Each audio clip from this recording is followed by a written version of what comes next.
রাধে রাধে। কেমন আছো তোমরা সবাই? আশা করছি রাধারানীর কৃপায় সবাই ভালো আছো। আর তোমাদেরকে স্বাগত জানিয়ে আমার আরেকটি নতুন ভিডিও শুরু করছি।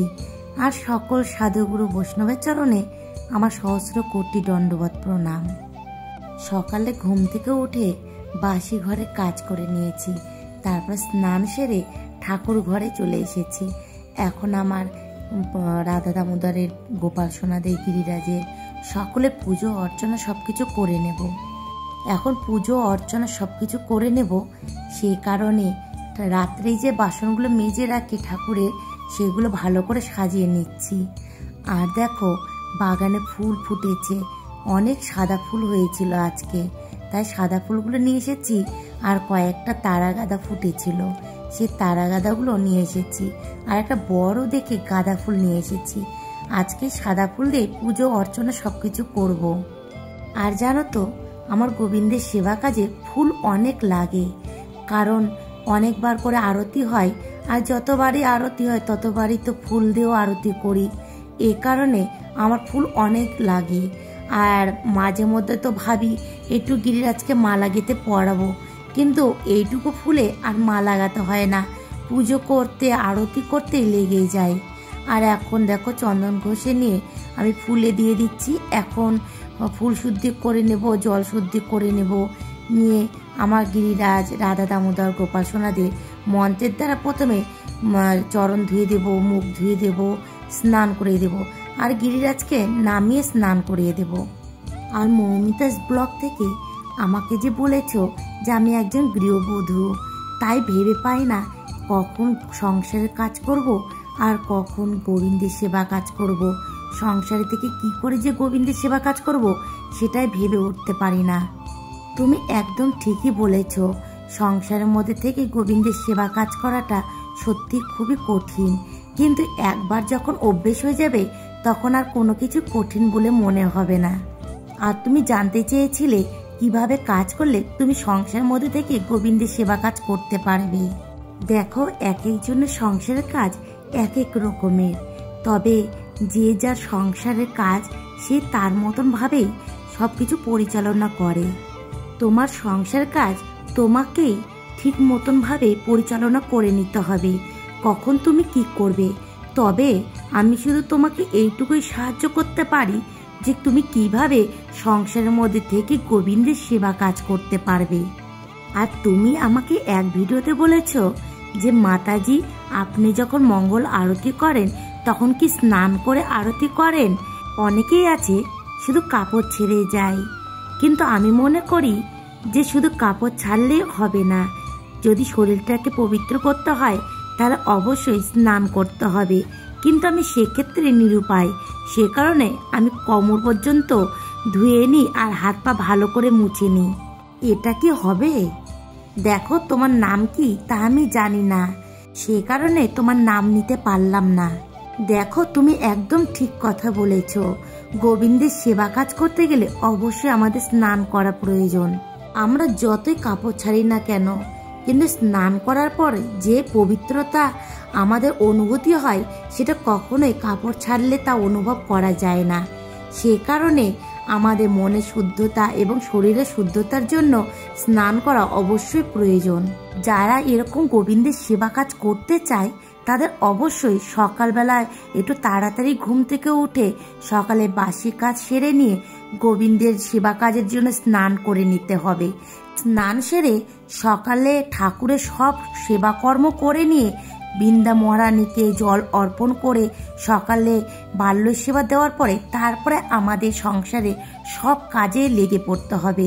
তাহলে আমাদের অনেক সুবিধা হবে সংসারের কাজের মধ্যে থেকেও গোবিন্দের সেবা কাজ করার। কারণ একবার যখন সকালে আমি গোবিন্দের সেবা কাজ করে নেব, তারপরের যে সেবা কাজগুলো আছে সেগুলো যদি একটু পরেও হয় তাতে কোনো ক্ষতি নেই। প্রথমে সকালকার যে এই সেবা কাজ, এটাই আমাদের সবচাইতে বেশি প্রয়োজনীয়। কারণ আমাদের সকালে গোবিন্দের সেবা কাজ করে পুজো অর্চনা করে ভোগ রাখ দিয়ে আমরা যদি গোবিন্দের সেবা কাজের পর সংসারের কাজ করি তাহলে আমাদের মনটাও অনেক আনন্দ লাগবে। আর তুমি তার সাথে বলেছ তুমি নিরামিষ ভোজী নও, সে কারণে তুমি কিভাবে করবে গোবিন্দের সেবা কাজ তা বুঝতে পারছো না। হ্যাঁ, তুমি ঠিকই বলেছ, নিরামিষভোজী না হলে গোবিন্দের সেবা কাজ করতে একটু অসুবিধেই হয়। তবে তোমার যখন দুপুরে রান্না বান্না হয়ে যাবে তখন তুমি অবশ্যই কাপড় ছেড়ে নিয়ে তখন কোমর পর্যন্ত জল দিয়ে ধুয়ে নিয়ে তারপরে তুমি আবার তোমার গোপাল সোনার দুপুরের সেবা দিয়ে দেবে। তারপর আবার বিকেলের যা কাজকর্ম করার পরে সন্ধেবেলা আবার কাপড় ছেড়ে সন্ধ্যা আরতি করে আবার রাতের সেবাটাও দিয়ে দেবে। এরকম আমাদের সংসারের কাজ বজায় রেখে আমরা গোবিন্দের সেবা কাজ করতে পারবো। যারা নিরামিষভোজী নয় তারা ভাবে এই গোবিন্দের সেবা কাজ করা খুবই কঠিন, কিন্তু তা নয়, সবকিছু অভ্যাসের উপর নির্ভর করে। আর বিশেষ করে সকালবেলা যখন স্নান করে আমরা গোবিন্দের সেবা কাজ করে নেব তারপরে তার কোনো চিন্তাই থাকে না। আর তোমার গোবিন্দের সেবা কাজ করার এত ইচ্ছে, তুমি অবশ্যই পারবে। আর দেখো, আমি সকালে বাল্য সেবা দিয়ে দিয়েছি আমার গোপাল সোনাদের, যেহেতু আজকে দ্বাদশী তাই চিড়ে ভাজা দিয়ে ভোগ দিয়েছি। রাধে রাধে। তোমরা তো দেখলে আমার পুজো অর্চনা সব হয়ে গেছে। আর এখন আমি একটু ওই বেলকানিতে যে ফুল গাছগুলো আছে সেগুলোতে জল দেব। তারপরে আবার দুপুরে রান্না টান্না আছে, সেগুলো সবজি আমার নিয়ে করা, এগুলো করব। দেখা যাক কি কি করা যায় আর তোমাদেরকে কি কি দেখাতে পারি। রাধে রাধে। এখন দেখো, এই গাছগুলোতে একটু আমি জল দিয়ে নিচ্ছি। আর আমরা বাইরের কাজ করলে আর অবশ্যই গোবিন্দের সেবা কাজ করার আগে কাপড় ছেড়ে আমাদের গোবিন্দের সেবা কাজ করতে হবে। সেই কারণে আমি সকালে পুজো অর্চনা করে নেওয়ার পর যত গোবিন্দের সেবা কাজ আছে সব কিছু করার পরই আমি দুপুরে ভোগ লাগানোর পর আমি বাইরের সব কাজ করি। আর দুপুরে ভোগ লাগানোর পর যখন আমি ঘরের কাজগুলো করি তখন অনেক শান্তি মতো এই ঘরের কাজগুলো করতে পারি। যখন প্রথম আমি গোবিন্দের সেবা কাজে এলাম তখন তো আগে ঘরের কাজ করতাম, তারপর গোবিন্দের সেবা কাজ করতাম, তখন কিছুতেই শান্তি পেতাম না। তখন মনের মধ্যে একটা অস্থিরতা চলতো। তখন মনে হতো যত তাড়াতাড়ি হোক ঘরের কাজ শেষ করে আর গোবিন্দের সেবা কাজ করব। তাতে দেখতাম গোবিন্দের সেবা কাজও অনেক লেট হতো আর এদিকে ঘরের কাজ করে শান্তি পেতাম না। তারপর থেকে আমি স্থির করলাম আগে আমি গোবিন্দের সেবা কাজ করে নেব, তারপর আমি ঘরের কাজ করব। তখন থেকে আমি তাই করি। আর এখন সেভাবে করে আমি অনেকটা ভালোভাবে গোবিন্দের সেবা কাজও করতে পারি, অনেকটা ভালোভাবে ঘরের কাজগুলো করতে পারি। সেই কারণে সকালে উঠে স্নান সেরে আগে গোবিন্দের সেবা কাজ করাটাই সবচাইতে ভালো। আর সকালে কিন্তু আমাদের অবশ্যই স্নান করে গোবিন্দের সেবা কাজ করা প্রয়োজন। যে তুমি কোমর পর্যন্ত ধুয়ে নিয়ে হাত পা ভালো করে মুছে নিয়ে কাপড় ছেড়ে নেবে তাহলে হবে, তা হবে না। তুমি সকালে স্নান করে নিলে তোমার তো সংসারের কাজে কোনো অসুবিধা হবে না, বরং তোমার একটু সুবিধেই হবে। এদিকে গোবিন্দের সেবা কাজও করে নিতে পারবে আর অন্যদিকে সংসারের কাজও করে নিতে পারবে। আর যখন তুমি আবার আলাদা যে কাজগুলো থাকে যেমন কাপড় চোপড় কাচা সেগুলো কাজকর্ম করার পরে রান্না বান্না সব কিছু হওয়ার পরে আবার তুমি একবার কাপড় ছেড়ে নেবে, তাহলে তোমার দুপুরবেলা আবার তুমি ভোগ দিতে পারবে আর এদিকে তো সব কাজে সুবিধেও হবে। আর এইভাবে একবার কাজ করতে লাগলেই দেখবে তোমার অভ্যেস হয়ে গেছে আর তখন তোমার কোনো অসুবিধা হবে না। দেখো, আমিও একজন গৃহবধূ, আমিও সংসারের মধ্যে সব কাজই আমাকে করতে হয়, শুধু আমিষগুলো রান্না করতে হয় না। এইটুকুই, আমি যা কিছুই করি সব কিছু গোবিন্দের জন্য করি।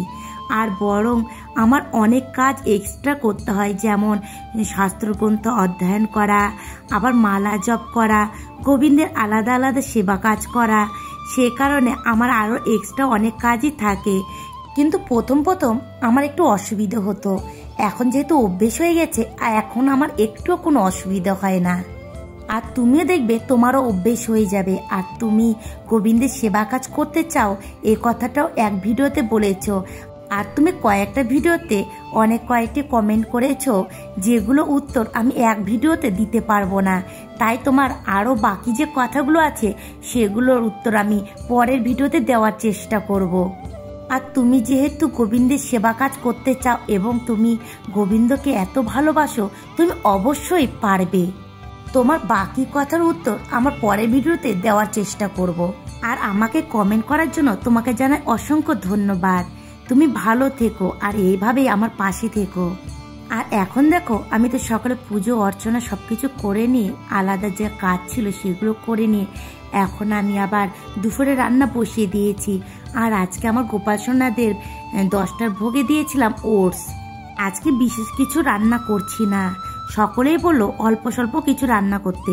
তাই আজকে গাছে ছিম হয়েছিল যে সেই ছিম দিয়ে আলু সেদ্ধ করে মাসকালে ডালে বড়ি দিয়ে টমেটো দিয়ে এই তরকারিটা রান্না করছি আর কচুর শাক করছি। আর আমাকে যারা যারা কমেন্ট করেছো আর যারা যারা আমার ভিডিওগুলো দেখো তাদের সকলকে জানাই অসংখ্য ধন্যবাদ। এইভাবে তোমরা সবাই আমার পাশে থেকো। এখন দেখো আমার রান্না হয়ে গেছে, আমি এখন আমার রাধা দামোদরকে ভোগ লাগিয়ে দিয়েছি। তোমরা সকলে ভোগ দর্শন করো। আর আমার এই ভিডিওগুলো যদি তোমাদের একটু ভালো লেগে থাকে অবশ্যই একটা লাইক একটা কমেন্ট করে দিও। আর যারা আমার নতুন বন্ধু তারা একটা সাবস্ক্রাইব করে দিও। আজকে ভিডিওটি আমি এখানে শেষ করছি, দেখা হবে পরে কোনো ভিডিওর সাথে। তোমরা সবাই ভালো থেকো, আমার পাশে থেকো। রাধে রাধে।